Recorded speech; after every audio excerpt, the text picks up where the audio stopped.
സദസ്സിലുമുള്ള ബഹുമാന്യരെ, വയലാറിൻ്റെ കവിതകളിലെ ശാസ്ത്രബോധം അല്ലെങ്കിൽ ശാസ്ത്രാഭിമുഖ്യം എന്ന വിഷയം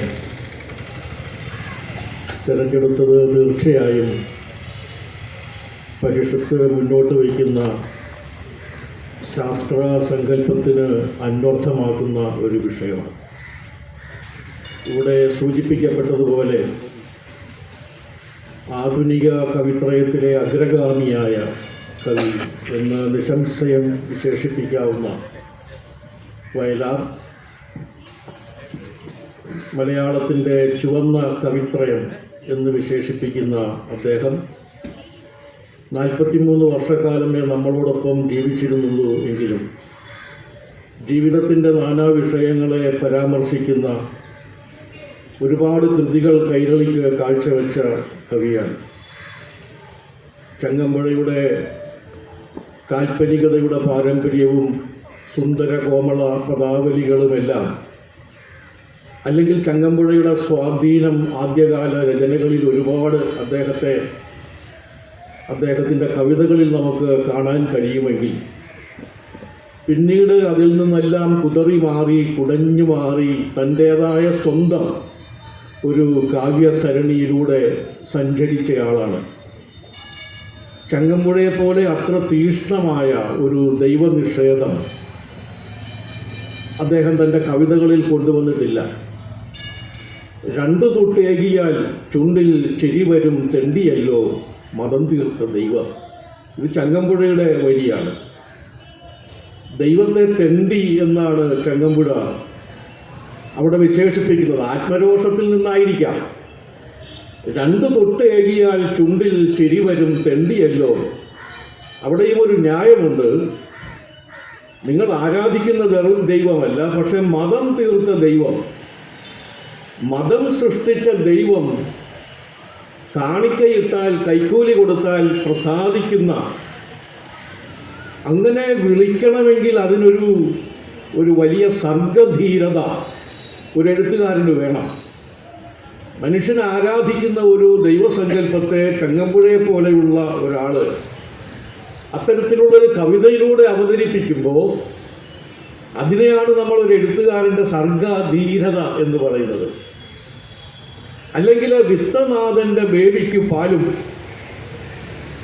വിത്തനാഥൻ്റെ ബേബിക്ക് പാലും, പിന്നെ മറ്റേ പണമില്ലാത്തവൻ്റെ കുട്ടി കുമിളിയിലും ഈശ്വരേച്ഛയ നിമ്മട്ടില്ലെങ്കിൽ ആ ഈശ്വരനെ ചവിട്ടുകയാണ്. ഈശ്വരനെ ചവിട്ടണമെന്നാണ് ചങ്ങമ്പുഴ പറയുന്നത്. പക്ഷെ അതിൽ നിന്ന് വ്യത്യസ്തമായ ഒരു ദൈവസങ്കല്പവും അതിൽ നിന്ന് വ്യത്യസ്തമായ ഒരു ശാസ്ത്ര സങ്കല്പവും വയലാറിൻ്റെ കവിതകളിലുണ്ട്. അത് നിരവധിയായ കവിതകളിലുണ്ട്. അദ്ദേഹത്തിന് 20 വയസ്സുള്ളപ്പോഴാണ് പാദമുദ്രകൾ എന്ന ആദ്യത്തെ കവിതാ സമാഹാരം. അത് ഗാന്ധിജിയെ അനുസ്മരിച്ചുകൊണ്ട്, അല്ലെങ്കിൽ ഗാന്ധിജിയെ പ്രകീർത്തിച്ചുകൊണ്ട്, അല്ലെങ്കിൽ ഗാന്ധിയുടെ രാഷ്ട്രീയ സങ്കല്പത്തെ, മാനുഷിക മൂല്യങ്ങളെയെല്ലാം പ്രകീർത്തിച്ചുകൊണ്ടുള്ള ഗാന്ധിയെക്കുറിച്ചുള്ള കവിതയാണ്. പക്ഷേ 2 വർഷം കൂടി കഴിഞ്ഞ് 1952 അദ്ദേഹം കൊന്തയും പൂണൂലും എന്ന ഒരു കവിത എഴുതുന്നുണ്ട്.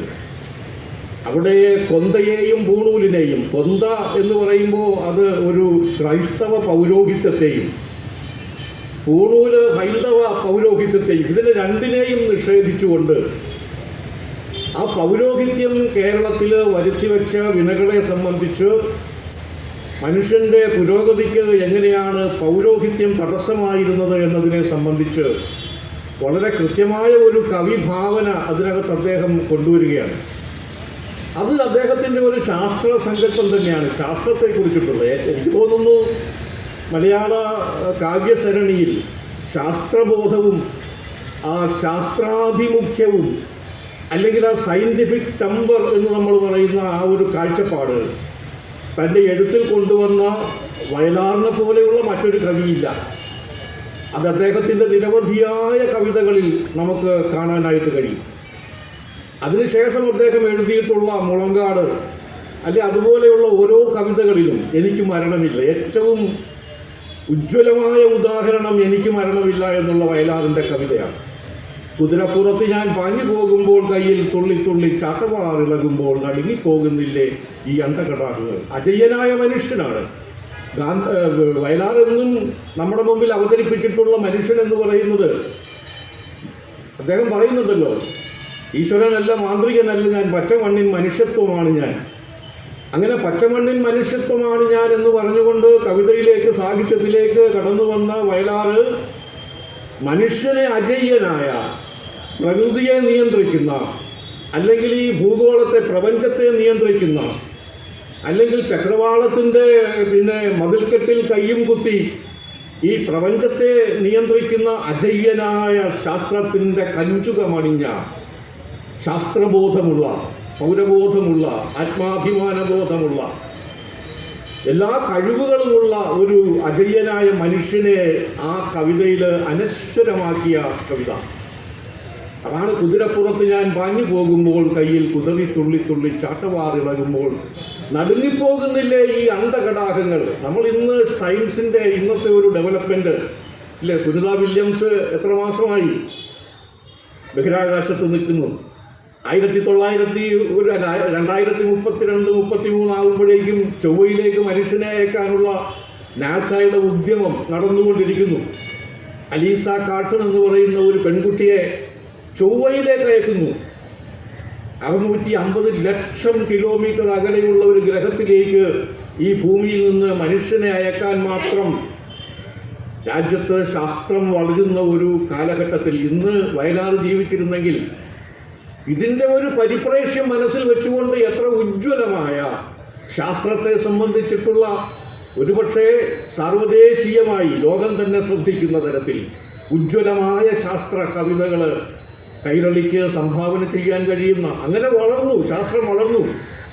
ജെയിംസ് വെബിൻ്റെ ക്യാമറ പ്രപഞ്ചത്തെക്കുറിച്ചിട്ടുള്ള ഒരുപാട് അറിവും ആ പഴയ മൗഢ്യത്തിൽ നിന്ന് മനുഷ്യൻ അവൻ്റെ തെറ്റിദ്ധാരണകളിൽ നിന്ന്, മൂഢമായ വിശ്വാസങ്ങളിൽ നിന്നെല്ലാം ശാസ്ത്രം അവനെ ഒട്ടനവധി ഉയരത്തിലേക്ക് എത്തിച്ചിരിക്കുന്ന ഒരു കാലഘട്ടത്തിൽ. എന്നാൽ ഈ കവിത എഴുതുന്നത് 22 വയസ്സുള്ളപ്പോൾ 1950-ലാണ് വയലാറ്. അങ്ങേയറ്റം ചെറുപ്പമായിരുന്നു. 22 വയസ്സ് മാത്രമുള്ള ഒരു ചെറുപ്പക്കാരൻ ഈ ശാസ്ത്രത്തിൻ്റെ വളർച്ചയെല്ലാം മുൻകൂട്ടി ദീർഘദർശനം ചെയ്ത് എഴുതുന്നു. കുതിരപ്പുറത്ത് പാഞ്ഞു പോകുന്ന മനുഷ്യൻ കയ്യിൽ കുതിറി തുള്ളി തുള്ളി ചാട്ടവാറിളകുമ്പോൾ.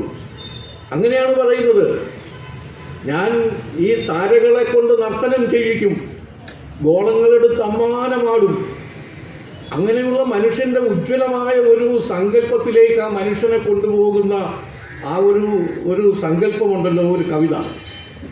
അത് 1950 എഴുതി അദ്ദേഹം. ചന്ദ്രനെ കുറിച്ച് കവികൾ വർണ്ണിക്കുന്നത് പോലെ ആ തങ്കത്താഴിക കുടമല്ല എന്ന് ഒരു സിനിമാ ഗാനത്തിൽ അദ്ദേഹം എഴുതിയിട്ടുണ്ട്. സിനിമാ ഗാനമാണോ നാടകഗാനമാണോ? അപ്പോൾ ചന്ദ്രബിംബം എന്ന് പറയുന്നത് തങ്കത്താഴിക കുടമല്ല. അപ്പോൾ ആ കവിത എന്ന് പറയുന്നത് 1969 മനുഷ്യൻ ചന്ദ്രനിൽ കാലുകുത്തുന്നതിന് മുമ്പ് വയലാർ പറയുന്നു അങ്ങനെയാണ്. അപ്പോൾ വയലാറിൻ്റെ ശാസ്ത്രബോധം എന്ന് പറയുന്നത് നമുക്ക് നിരവധിയായിട്ടുള്ള, ഇപ്പം ഞാനീ നേരത്തെ സൂചിപ്പിച്ച എനിക്ക് മരണമില്ല എന്ന ആ കവിത, എനിക്ക് മരണമില്ല എന്നുള്ള ആ കവിതയാണ് വയലാറിൻ്റെ ഗാനങ്ങളിൽ, അല്ല കവിതകളിൽ വെച്ച് ഏറ്റവും ഉജ്ജ്വലമായ ശാസ്ത്രാഭിമുഖ്യം എന്ത്, സയൻറ്റിഫിക് ടെമ്പർ എന്ത് എന്ന് നമ്മളെ ബോധ്യപ്പെടുത്തുന്ന കവിത അത് തന്നെയാണ്. അശ്വമേധവും അത് തന്നെയാണ്. അശ്വമേധവും എന്ന് പറയുന്ന കവിതയും മനുഷ്യൻ്റെ അജയ്യതയാണ്. ദിഗ്വിജയത്തിനായി കെട്ടഴിച്ചു വിടുന്ന ആ അശ്വം എന്ന് പറയുന്നത് മനുഷ്യൻ്റെ ഇച്ഛാശക്തി തന്നെയാണ്. ആ ഇച്ഛാശക്തിയുടെ ഒരു പേഴ്സോണിഫിക്കേഷനാണ് അശ്വമേധം എന്ന് പറയുന്ന അദ്ദേഹത്തിൻ്റെ കവിത. അതും മനുഷ്യൻ്റെ അജയ്യതയെക്കുറിച്ചിട്ടുള്ള ഒരു കവിത തന്നെയാണ്. കൊന്തയും പൂണൂലും അത് തന്നെയാണ്. അതുപോലെ ഗലീലിയോ എന്ന് പറയുന്ന ഒരു കവിത, അതും അദ്ദേഹത്തിന് 24-25 വയസ്സുള്ളപ്പോൾ എഴുതുന്ന ഒരു കവിതയാണ് ഗലീലിയോ. നമുക്കറിയാം, ഇറ്റലിയിൽ ഗലീലിയോ എന്ന് പറയുന്ന ഭൗതിക ശാസ്ത്രത്തിന് അന്നത്തെ പൗരോഹിത്യത്തിൻ്റെ ഏറ്റവും വലിയ വെല്ലുവിളി അനുഭവിച്ച പീഡനങ്ങൾ അനുഭവിച്ച ശാസ്ത്രകാരനാണ്. അദ്ദേഹം പറഞ്ഞത് ഇത്രയേ ഉള്ളൂ. എന്താ പറഞ്ഞത്? ഭൂമിയാണ് കറങ്ങുന്നത്, സൂര്യനല്ല. ഭൂമിയാണ് കറങ്ങുന്നത് എന്ന് പറഞ്ഞതിനാണ് ഗലീലിയോയെ പീഡിപ്പിച്ചതും കൊന്നതുമെല്ലാം. ആ കവിതയിൽ അദ്ദേഹം വളരെ മനോഹരമായി അതിനകത്ത് പറയുന്നുണ്ട് എങ്ങനെയാണ് ഒരു ശാസ്ത്രചിന്ത ഒരു മനുഷ്യന് ഈ പൊന്തയും പൂണൂലും എന്ന് പറഞ്ഞതുപോലെ തന്നെയാണ്. അവിടെ അദ്ദേഹം പറയുന്നു കാവിയുടുത്താത്മാവിന് പൂണൂലിട്ട്. കാവി ഉടുക്കുക മാത്രമല്ല, പൂണൂല് ശരീരത്തിൽ ഇങ്ങനെ കിടക്കുന്ന ഒരു നൂല് മാത്രമല്ല, ആത്മാവിനാണ് പൂണൂലിട്ടത്. എന്ന് പറഞ്ഞാൽ ഇങ്ങനെ നുള്ളിക്കളയാൻ വയ്യാത്ത തരത്തിൽ മനുഷ്യന്റെ മനസ്സിൽ ഇങ്ങനെ ലയിച്ചു ചേർന്ന, അവന്റെ ആത്മാവിന്റെ ഭാഗമായി തീർന്ന അന്ധവിശ്വാസം എങ്ങനെയാണ് ഒരു സാധാരണ മനുഷ്യന്റെ മനസ്സിന്റെ ആത്മാവിന്റെ അവന്റെ ഉള്ളില് അതങ്ങനെ രൂഢമൂലമായി ആത്മാവിന്റെ ഭാഗമായ പൂണൂല്, അതാണ് കാവിയുടുത്ത ആത്മാവിന് പൂണൂലിട്ട് ഇന്നേ വരെ ആവോളം ഗീതയിലെ ശ്ലോകങ്ങൾ മൂളി, ഗീതയിലെ ശ്ലോകങ്ങൾ ചൊല്ലി നടക്കുന്ന ഒരു പൗരോഹിത്യം. അത് പൂണൂലാണെങ്കിൽ അത് ഹൈന്ദവ പൗരോഹിത്യമാണ്, അത് കൊന്തയാണെങ്കിൽ അത് ക്രൈസ്തവ പൗരോഹിത്യമാണ്. അങ്ങനെ ആവോളം ഗീതയിലെ ശ്ലോകം മൂളി തേവാരക്കിണ്ടിയും പൂജയ്ക്ക് ഉള്ള തേവാരക്കിണ്ടിയുമായി വന്നെത്തും നിങ്ങളിലെ ചാവാത്ത പിശാചുക്കളെ കണ്ടു ഞാൻ. പൗരോഹിത്യത്തിൻ്റെ പിന്നിലെ ചാവാത്ത പിശാചുക്കളെയാണ് ഞാൻ കണ്ടത് എന്ന് 22 വയസ്സുള്ള വയലാറ് ഈ കാലം ഇത്രയൊന്നും പുരോഗമിക്കാതിരുന്ന ഒരു കാലഘട്ടത്തിൽ കേരളത്തിലെ മനുഷ്യൻ അന്ധവിശ്വാസത്തിൻ്റെ നടുക്ക് ജീവിക്കുമ്പോൾ അത്തരത്തിലുള്ള ഒരു വെല്ലുവിളിയും ദർശനവും വായനക്കാരൻ്റെ മുന്നിൽ അവതരിപ്പിക്കാൻ കഴിഞ്ഞു എന്നുള്ളത് നിസ്സാരമായൊരു കാര്യമല്ല. അങ്ങനെ താളിയോലപ്പുറങ്ങൾ അതും അദ്ദേഹം അവിടെ കൊണ്ടുവരുന്നുണ്ട്. താളിയോലപ്പുറങ്ങൾ ചൂണ്ടി മാറ്റങ്ങൾക്കെതിർനിൽപ്പൂ നിങ്ങൾ. ലോകത്തുണ്ടാകുന്ന എല്ലാ അഭിവൃദ്ധിക്കും മാറ്റങ്ങൾക്കുമെതിരായി നിങ്ങൾ ചൂണ്ടിക്കാണിക്കുന്നത് പഴയ താളിയോല ഗ്രന്ഥങ്ങളിൽ എന്നോ ആരോ എഴുതി വെച്ച ആ വിഡ്ഢിത്തങ്ങൾ ചൂണ്ടിക്കാണിച്ച് പുരോഗതിയെ തടസ്സപ്പെടുത്തുന്ന പൗരോഹിത്യം. അതിനെ ഒരു മയവുമില്ലാതെ അദ്ദേഹം ആ കവിതയിൽ വിമർശിക്കുന്നുണ്ട് എന്ന് നമുക്ക് കാണാൻ കഴിയും. മതവും മാനവശക്തിയും തമ്മിൽ മത്സരിക്കുന്നു. അതിൻ്റെ അടുത്ത വരി അതാണ്. മതവും മാനവശക്തിയും തമ്മിൽ മത്സരിക്കുകയും മാനവശക്തി വിജയിക്കുകയും മതം പരാജയപ്പെടുകയും ചെയ്യുന്നുണ്ട്. പക്ഷേ അവിടെ നിന്ന് അതിൻ്റെ വഴുകയും നാരുമെടുത്തുകൊണ്ട് മതത്തിൻ്റെ വഴുകയും നാരുമെടുത്ത് മനുഷ്യനെ പൂട്ടുകയാണ്, പൂണൂലുകൊണ്ട് കെട്ടുകയാണ്, അല്ലെ കൊന്ത കൊണ്ട് വിരിഞ്ഞ് മുറുക്കുകയാണ് മനുഷ്യ സംസ്കാരത്തെ കുറ്റിയിൽ കെട്ടിയിട്ട്. അതെല്ലാം എത്ര കൃത്യമായി സാധാരണ മനുഷ്യന് അവൻ്റെ മനസ്സിൻ്റെ അഗാധതയിൽ ചെന്ന് തൊടുന്ന ഭാഷയിൽ, ശൈലിയിൽ മനോഹരമായ കവിതയായി മനുഷ്യ സംസ്കാരത്തെ കുറ്റിയിൽ കെട്ടിടുവാൻ വരികയുണ്ടായി പുരോഹിതന്മാർ. അപ്പോൾ പൗരോഹിത്യത്തിൻ്റെ പിന്നിലെ മരണായുധപ്പുര ഞാൻ കണ്ടു എന്ന കവിതയിൽ അവസാനം അദ്ദേഹം പറയുന്നു. ആ കവിത അവസാനിക്കുന്നത് ഇങ്ങനെയാണ്. ഉജ്ജ്വലമായ ഒരു താക്കീത് പൗരോഹിത്യത്തിന് കൊടുത്തുകൊണ്ടാണ് ആ കവിത അവസാനിക്കുന്നത്. പൂണൂലിനും കൊന്തയ്ക്കും പിന്നിലെ മരണായുധപ്പുര ഞങ്ങൾ കണ്ടു, വഴിവെക്കിൽ നിന്നൊന്നു മാറുക. പൗരോഹിത്യത്തെ നോക്കി വയലാർ ഗർജിക്കുകയാണ്. വഴിവെക്കിൽ നിന്ന് മാറി നിൽക്കുക, ഞങ്ങൾക്ക് മുഴുമിക്കാനുണ്ടെന്നൊരശ്വമേധം. ഈ രാജ്യത്ത് ഞങ്ങൾക്ക് മുന്നോട്ട് പോവേണ്ടതുണ്ട്. ആ അശ്വമേധം മുഴുമിക്കാൻ നിങ്ങൾ ഞങ്ങൾക്ക് മാർഗതടസ്സമായി നിൽക്കാതെ ഈ വഴിവക്കിൽ നിന്ന് മാറി നിൽക്കുക എന്ന് അദ്ദേഹം, ഇത് പാദമുദ്രകൾ എന്ന് പറയുന്ന കവിതയിൽ 20 വയസ്സുള്ള വയലാർ, 22 വയസ്സുള്ള വയലാർ എഴുതുന്ന ഒരു വലിയ കാഴ്ചപ്പാടാണ്. അപ്പോൾ അത്തരത്തിൽ ആ കവിതയെ സംബന്ധിച്ച്, എഴുത്തിനെ സംബന്ധിച്ച്, അതുപോലെ ഞാൻ നേരത്തെ പറഞ്ഞ എനിക്ക് മരണമില്ല എന്ന് പറയുന്ന കവിത, അത് ഉജ്ജ്വലമായ അദ്ദേഹത്തിൻ്റെ ഒരു കാവ്യ ദർശനമാണ്. എന്താണ് ശരിക്കുമുള്ള ഒരു സയൻറ്റിഫിക് ടെമ്പർ എന്ന് നമുക്കറിയാം.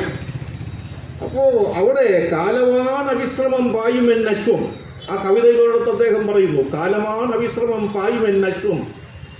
പിന്നെയോ സ്നേഹജ്വാലയാണ് എന്നിൽ കാണും ചൈതന്യം. എൻ്റെ ചൈതന്യം എന്ന് പറയുന്നത് സ്നേഹമാണ്. അത് അദ്ദേഹത്തിൻ്റെ ഒരു ഒരു സ്ലോഗനാണ് അദ്ദേഹത്തിൻ്റെ ഒരു എന്താ പറയുന്ന ഒരു കവിത്വ മുദ്ര. വയലാറിൻ്റെ കവിത്വ മുദ്ര എന്ന് പറഞ്ഞാൽ എല്ലാ കവികൾക്കും അങ്ങനെ ഒരു കവിത്വ മുദ്രയുണ്ട്. സ്നേഹിക്കയില്ല ഞാൻ നോക്കും ആത്മാവിനെ, സ്നേഹിച്ചിടാത്തൊരു തത്വശാസ്ത്രത്തെയും എന്ന് വയലാർ എഴുതുമ്പോൾ വയലാറിൻ്റെ എഴുത്തിൻ്റെ ആ മുദ്ര എന്ത്, വയലാറിൻ്റെ കവിത്വ മുദ്ര എന്ത് എന്ന് ചോദിച്ചാൽ ഒരു സംശയവും വേണ്ട.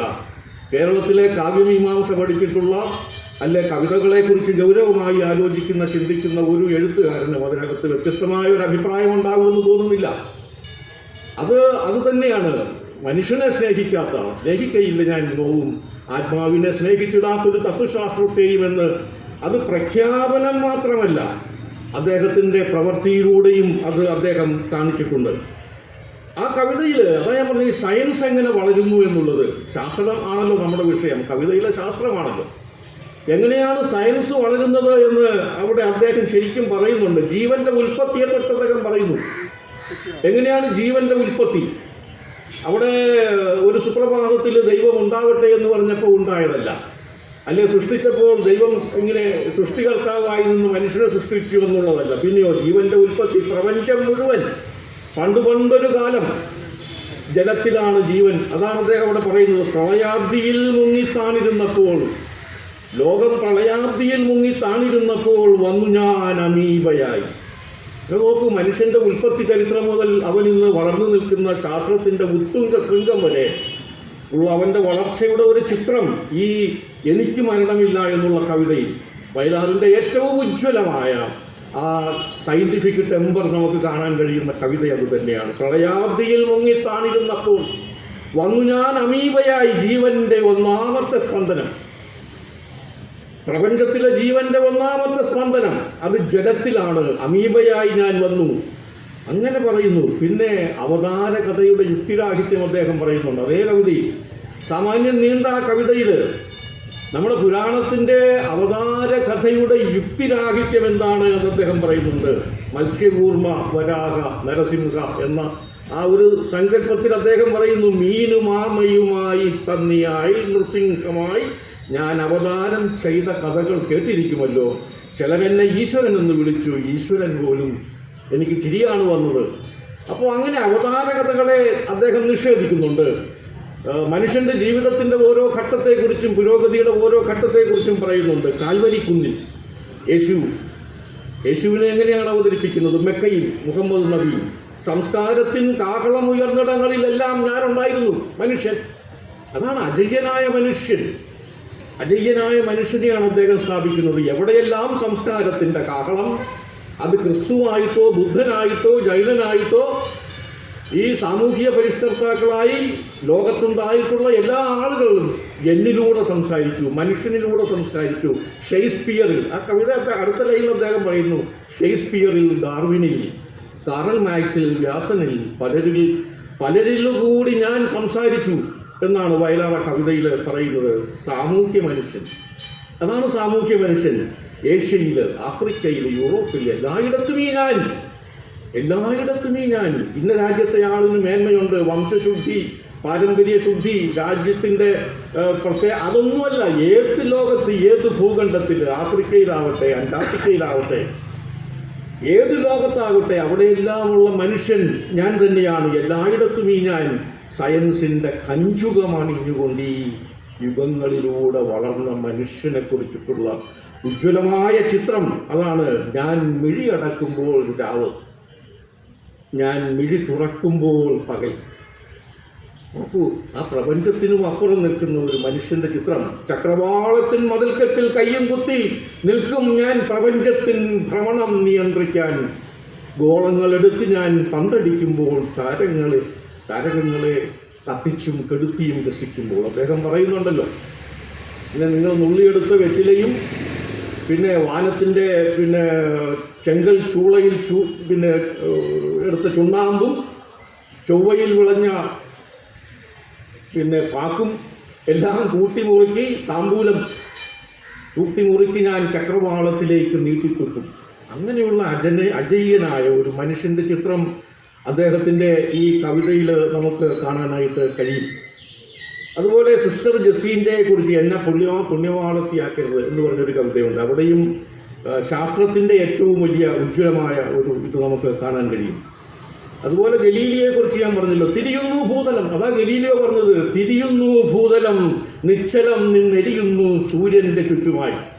സൂര്യൻ ചലിക്കുന്നില്ല, സൂര്യൻ നിശ്ചലം നിന്നെരിയുന്നു. ആ സൂര്യൻ്റെ ചുറ്റുമായി ഭൂതലം കറങ്ങുന്നു. അങ്ങനെ കതിരവ മണ്ഡലം നീങ്ങിയിട്ടില്ല ഇതേവരെ. സൂര്യൻ ചലിക്കുന്നില്ല, ഭൂമിയാണ് ചലിക്കുന്നത്. അത് കേട്ട് ഞെട്ടി പകച്ചുപോയി മതവും കിരീടവും പള്ളികളും. മതവും രാജാധികാരവും പൗരോഹിത്യവും അത് കേട്ട് ഞെട്ടിത്തരിച്ചുപോയി. അപ്പോൾ അങ്ങനെ അരിയ സയൻസിൻ്റെ പരീക്ഷണത്തിൽ ഞെരിയും മതങ്ങൾ. സയൻസിൻ്റെ വളർച്ചയിൽ ഞെരിഞ്ഞത് മതമാണ്. അവിടെ വയലാർ ഒരു സംശയവുമില്ലാണ്ട് പറയുന്നു, സയൻസിൻ്റെ വളർച്ചയിൽ ഞെരിയുന്ന മതം, ആ മതത്തെയാണ് നമ്മളെ കാണിച്ചു തരുന്നത്. അങ്ങനെയുള്ള ഒരു ഗലീലിയെ ശിക്ഷിക്കുന്ന ആ ഒരു രംഗമുണ്ട്. നീതിജലത്തിനായി കൊണ്ടുവരേണ്ട പഴയ പിലാത്തോസിൻ്റെ കോടതിയിൽ ക്രിസ്തുവിൻ്റെ കുരിശേറ്റം പോലെ തന്നെയാണ്. അതുപോലെ തന്നെയാണ് ഗലീലിയെ കൊല്ലുന്നത്. പതറാത്ത ക്രിസ്തുവിൻ നിൽപ്പ് പോലെ ഗലീലിയോ നിൽക്കുകയാണ്. ഒരു കർദിനാൾ, അദ്ദേഹം ആ കവിതയുടെ അവസാനം പറയുന്നതാണ്, ഒരു കർദിനാളല്ല 1000 കർദിനാളന്മാർ ഈ ഒരുമിച്ച് വന്നാലും, ഈ കുറ്റവിചാരണത്തിൻ്റെ ഇതുമായി, ഈ കുറിപ്പുമായി 1000 കർദിനാളന്മാർ ഒരുമിച്ച് വന്നാലും ഭൂമി ചുറ്റിത്തിരിയുന്നു ദിവാകര മണ്ഡലത്തെ. ഇപ്പോഴും ആ കുറ്റവിചാരണ നടക്കുന്നുണ്ട് നമ്മുടെ നാട്ടിൽ, ഈ കേരളത്തിൽ പോലും നടക്കുന്നുണ്ട്. നമ്മൾ ആ കവിതയുടെ ഒരു സ്വാധീനം, ആ കവിതയുടെ ഒരു ദീർഘദർശിത്വം ഇന്നും ഈ കേരളത്തിലടക്കം നമുക്ക് കാണാൻ കഴിയും. അങ്ങനെ അദ്ദേഹം മുളങ്കാൽ എന്ന് പറയുന്ന കവിത 55-ലാണ്. അതിലാണ് അദ്ദേഹം ഈ ഈശ്വരനല്ല മാന്ത്രികനല്ല ഞാൻ പച്ചമണ്ണിൻ മനുഷ്യത്വമാണ് ഞാൻ എന്ന് പറയുന്നത്. ആരൊരാളൻ കുതിരയെ കെട്ടുവാൻ, അതാണ് മനുഷ്യൻ്റെ അജയ്യമായ ശക്തി. അവൻ്റെ ഇച്ഛാശക്തിയെ തടഞ്ഞു നിർത്താൻ ഒരു മനുഷ്യനും ഒരു ശക്തിക്കുമാവില്ല. ആരൊരാളൻ കുതിരയെ കെട്ടുവാൻ, ആരൊരാളൻ മാർഗം മുടക്കുവാൻ, അങ്ങനെ ഒരാളില്ല. ഏതു തരത്തിൽ മാർഗം മുടക്കിയാലും ഞാൻ അതിനെ അതിജീവിച്ച് മുന്നോട്ട് പോകും. അതാണ് ഇച്ഛാശക്തി. നിങ്ങൾ കണ്ടോ ശിരസുയർത്തി പായുമൻ കുതിരയെ, ചെമ്പൻ കുതിരയെ.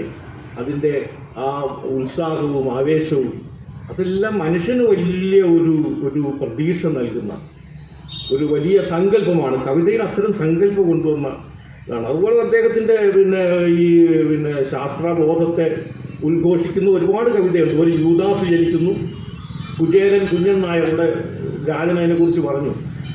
പച്ച മനുഷ്യനാണ്, ശ്രീകൃഷ്ണനെ തല്ലി. കുചേരൻ ശ്രീകൃഷ്ണനെ തല്ലി. അരങ്ങിൽ 2 പേര് നടന്മാരാണ്.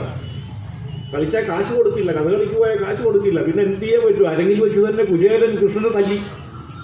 അത് പച്ചയായ ജീവിതത്തെ മറയില്ലാണ്ട്, അതാണ്. എന്നാൽ കൃഷ്ണനല്ലേ, കൃഷ്ണനെ കുചേരന് തല്ലാൻ പറ്റുമോ? ഇല്ല. പുരാണത്തിൽ നമ്മൾ കൃഷ്ണനും കുചേരനും എവിടെ നിൽക്കുന്നു, പക്ഷേ സ്റ്റേജിലിട്ട് കൃഷ്ണനെ കൈകാര്യം ചെയ്തു കുചേരൻ. അതെല്ലാം പച്ചയായ ആ ഒരു ജീവിതാവസ്ഥയെ കവിതയിൽ എങ്ങനെയാണ് ഒരു കവി കൊണ്ടുവരുന്നത് എന്നുള്ളതിൻ്റെ ഏറ്റവും നല്ല ഉദാഹരണമാണ്. അറുവലയമ്മാവൻ വന്നില്ല ഒരു കവിതയാണ്. ഏതാണ്? നമ്മുടെ ഈ സർപ്പം തുള്ളലിനെ ആക്ഷേപിച്ചുകൊണ്ടുള്ളൊരു കവിതയാണ്.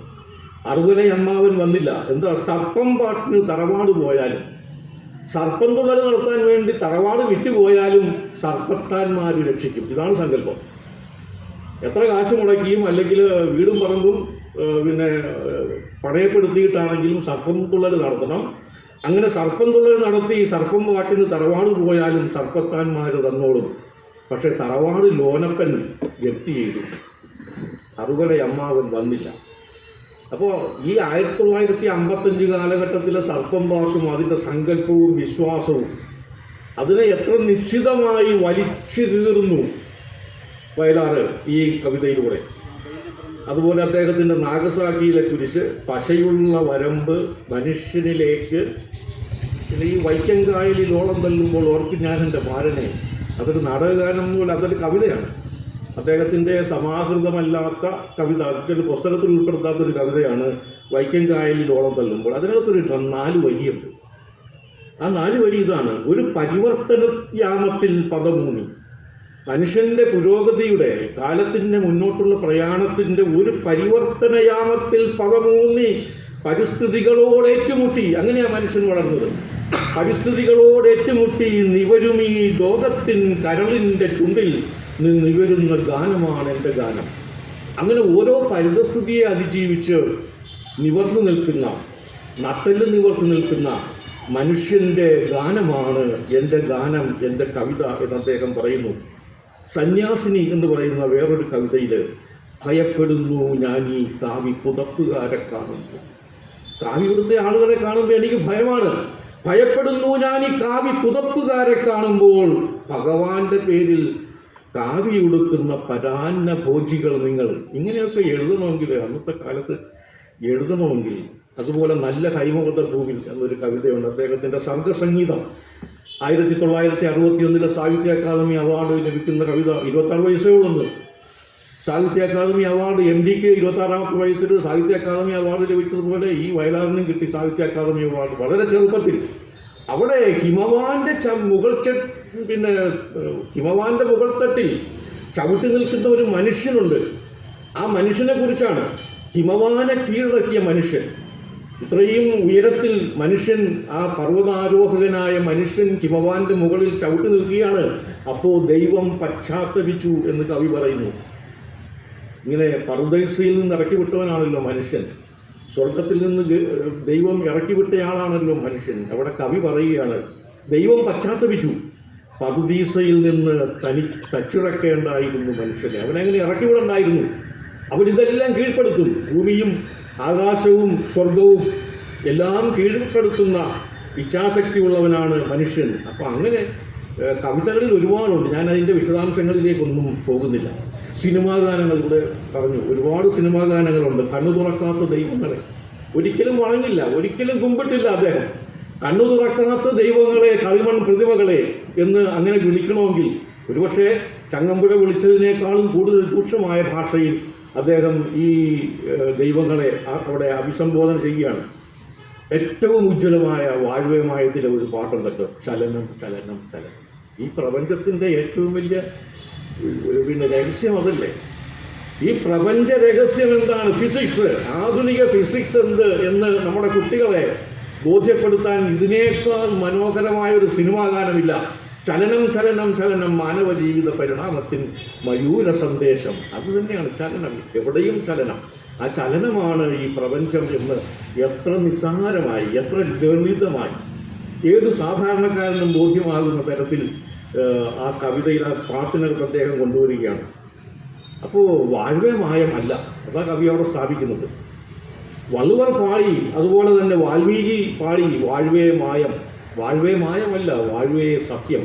മായമല്ല ലോകമെന്ന് പറയുന്നത്, ഈ മായമല്ല. കവി പാടിയ പോലെ മായമല്ല, വാഴ്വേ സത്യം, സത്യമാണ്. അതാണ്. അപ്പോൾ അവർ പറഞ്ഞ ആ ആശയത്തെ ഈ യുഗം സ്നേഹിച്ച കവികൾ തിരുത്തി വാഴ്വേ സത്യം. പോസ്റ്റ്മാനെ കാണാനില്ല എന്ന് പറയുന്ന സിനിമയിലെ ഈശ്വരൻ ഹിന്ദുവല്ല, ക്രിസ്ത്യാനിയല്ല. നിങ്ങൾ അമ്പലങ്ങൾ തീർത്തു, ആശ്രമങ്ങൾ തീർത്തു. ഭാരത വേദാന്തം അദ്വൈത വേദാന്തം, അതാണ് ഭാരത വേദാന്തവും അദ്വൈത വേദാന്തവും ഭഗവത്ഗീത കൊണ്ട് മറച്ചു. അതൊരു സിനിമാ പാട്ടാണ്.